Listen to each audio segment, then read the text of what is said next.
So there's wire-fed welders, otherwise known as MIG. Then you get into the stick welders. When you're on a farm and you just need to make a quick repair to a big bush hog or a tractor, stick welder is what you want to use. Puts out a whole lot more heat, makes a much bigger weld. It's just a quick, strong, quick fix type repair welder. Great for farm stuff. It's going to make an ugly weld, so if you're wanting to do something for your house or maybe a motorcycle, stick welder would be the absolute worst thing you could pick. How do you figure out what welder is right for you? First, you kind of need to know what you're willing to spend.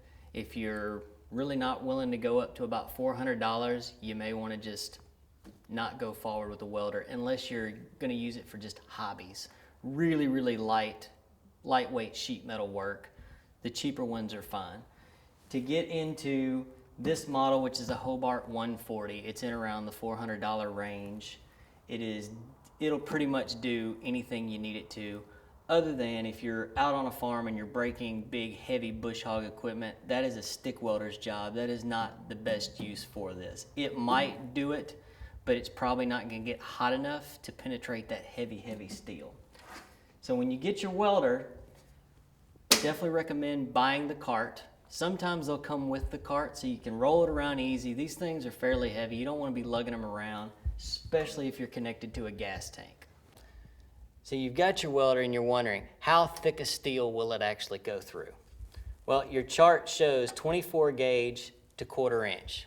That right there is the recommended range for this unit. Every welder is going to have a little bit of different information. Generally, their chart is only showing what this welder is going to be able to handle. So it's really simple.